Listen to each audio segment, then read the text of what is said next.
Pada kesempatan kali ini, kami akan membahas bagaimana sih ending dari anime Tokyo Revengers ini. Sebelum masuk ke pembahasan, bantu kami dengan klik subscribe dan like-nya ya. Oke, jadi mari kita mulai saja pembahasannya. Nah, jadi kami akan membahas soal garis waktu lagi. Dan usahakan kalian nonton dulu video sebelumnya yang berjudul Paradox dan Plot Hole dalam manga atau anime Tokyo Revengers. Siapa ini penjelasannya? Oke, jika sudah mari kita lanjut. Jadi sebenarnya menurut pandangan saya Takemichi itu sudah mati. Dan perjalanannya ke masa lalu yang sekarang ini adalah diri Takemichi yang lain. Loh, maksudnya Min? Nah, baru ini terungkap bahwa Ken Wakui, sang mangaka dari Tokyo Revengers, mengatakan dalam wawancaranya, Re:Zero Kara Hajimeru Isekai Seikatsu atau Re:Zero Starting Life in Another World dan Boku Dake ga Inaimachi atau Erased sangat populer. Mengapa kita tidak menggabungkan keduanya, geng dan perjalanan waktu? Nah, dari sini saya mendapatkan gambaran tentang endingnya.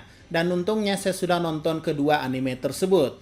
Walaupun saya udah agak lupa tentang ceritanya. Kalau di Erased itu memang benar ceritanya kembali ke masa lalu untuk mengungkap identitas pembunuh ibunya si MC. Dan kalau Re:Zero adalah checkpoint di mana ia selalu kembali ke kejadian yang sama.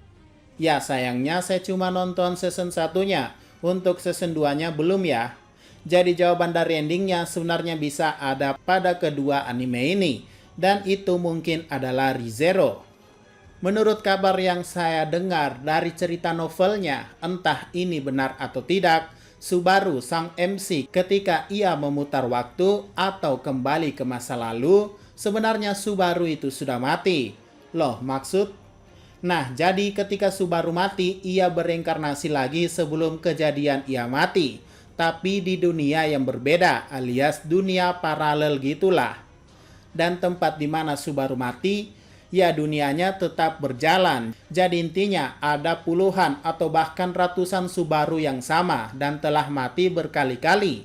Dan Subaru yang selalu bertahan adalah Subaru yang tak melalui masa depan kematiannya.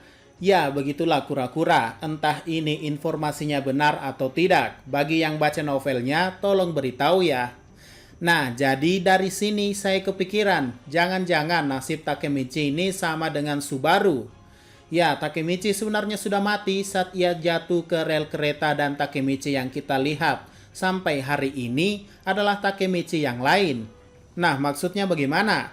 Oke, kami akan jelaskan. Jadi beberapa waktu yang lalu berkat animenya tayang, saya semakin paham tentang konsep waktu yang ada di Tokyo Revengers ini. Jadi memang benar Takemichi di awal cerita itu sudah mati. Dan ketika ia kembali ke masa lalu, itu bukanlah masa lalu dari masa depan pertamanya. Loh maksudnya? Nah jadi gini, garis waktu yang ada di anime ini itu simpel dan terjadi secara terbalik. Jadi yang terjadi adalah masa lalu dulu baru masa depan. Nah, ketika Takemichi kembali ke masa lalu untuk pertama kalinya, masa lalu pertama ini terhubung ke masa depan kedua ketika Takemichi kembali ke masa depan lagi. Jadi sebenarnya Takemichi tidak kembali ke masa depan pertama. Begitu pula seterusnya, masa lalu kedua akan terhubung ke masa depan ketiga.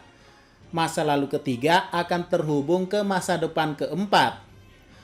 Terhubung di sini maksudnya adalah pada garis waktu yang sama. Dan ini sudah menjelaskan plot hole yang ada.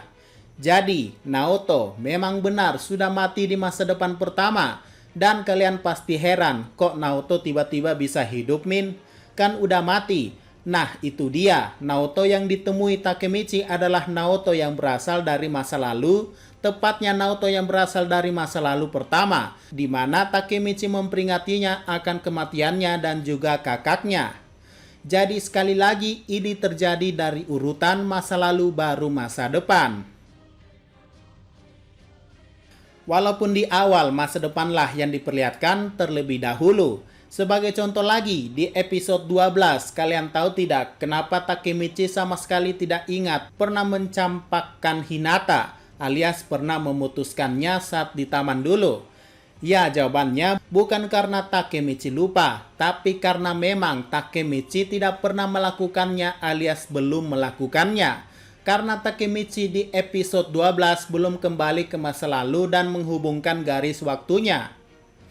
Karena Takemichi saat itu adalah Takemichi yang berasal dari masa lalu di mana ia berhasil menyelamatkan Doraken. Bukan Takemichi yang berasal dari memutuskan Hinata.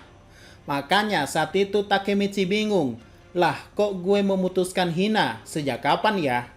Ya jelas ia tak ingat karena memang kejadiannya belum terjadi. Jadi sekali lagi alur garisnya ini tarik mundur. Ketika kalian melihat masa depan, maka itu adalah masa lalu yang akan dilakukan Takemichi selanjutnya.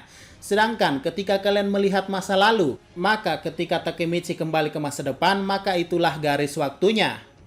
Dan teori ini berlaku hanya kepada garis waktu kembali ke masa lalu pertama dan menghubungkannya ke garis waktu masa depan kedua. Yang artinya di garis waktu masa depan pertama yaitu Takemichi dewasa, memang benar ia telah mati saat itu. Ia ditabrak oleh kereta dan entah siapa yang mendorongnya. Lalu tidak ada juga yang menyelamatkannya karena Naoto di sana sudah ditabrak oleh Toman. Sehingga kita mendapatkan kesimpulan, jadi Takemichi sekarang ada banyak dong. Ya, Takemichi ada banyak, setidaknya lebih dari satu orang. Dan sedikit spoiler, Takemichi juga pernah mati atau sekarat setelah ditembak Kakucho. Dan ia kembali ke masa lalu. Artinya Takemichi bisa dibilang abadi atau immortal. Ketika ia sekarat atau mau mati, ia pasti kembali ke masa lalu dan memperbaiki kesalahannya. Entah ini adalah kekuatan dari Tuhan atau justru hukuman dari Tuhan. Karena di awal cerita Takemichi adalah orang yang kurang bersosialisasi dan mengabaikan sekitarnya. Mulai dari teman hingga pacarnya. Bahkan pekerjaannya pun biasa aja dan terus meminta maaf. Ya, mungkin Takemichi diberikan sesuatu seperti kembali ke masa lalu untuk menebus semua kesalahannya. Walaupun ada berlika-liku kesedihan yang ia hadapi sebagai resikonya. Mungkin ada yang bertanya, jadi Takemichi itu abadi ya Min? Ya enggak juga sih, karena kematiannya di sini, ia mati beneran. Karena kalau ia sudah tiada di dunianya, jelas ia akan terlahir kembali ke masa lalunya. Dan mulai dari awal lagi. Sama seperti Subaru, mulai dari checkpoint lagi. Dan ini juga tidak bisa digunakan dengan semudah itu. Karena setiap kehidupan yang telah ia jalani pasti dimulai dari nol lagi. Misal di masa depan udah pengen nikah dan malam pertama, tapi tiba-tiba mati. Ya, kan nggak lucu. Dan Takemichi harus mengejar 10 tahun lagi untuk nikah. Nah, mungkin pertanyaan yang tepat adalah bagaimana jika Takemichi mati di masa lalu? Nah, itu belum ada jawabannya. Apakah mungkin Takemichi akan kembali menjadi bayi? Atau tidak mati beneran dan tak ada reinkarnasi lagi? Itu dia masalahnya. Oke, mungkin itu saja ya. Jadi mungkin udah paham bagaimana gambaran dari ending Takemichi. Intinya, setelah semua penyesalan, dosa, dan kesalahan dalam hidupnya sudah terselesaikan, kemungkinan Takemichi tak akan bisa kembali ke masa lalu lagi dan hidup di masa depan yang sudah ia ciptakan, alias masa depan yang baik yang telah ia perjuangkan. Atau kemungkinan dark ending, di mana Takemichi berhasil menciptakan masa depan yang cerah bagi teman-temannya, dan ia mati di masa lalu. Ya, itu saja kemungkinan yang bisa kami prediksi sejauh ini. Oke, mungkin itu saja pembahasan pada video kali ini. Jika ada pertanyaan dan masukan, silakan komentar saja di bawah ya. Sekian dari pembahasan kali ini, jangan lupa like, share, dan komentarnya ya.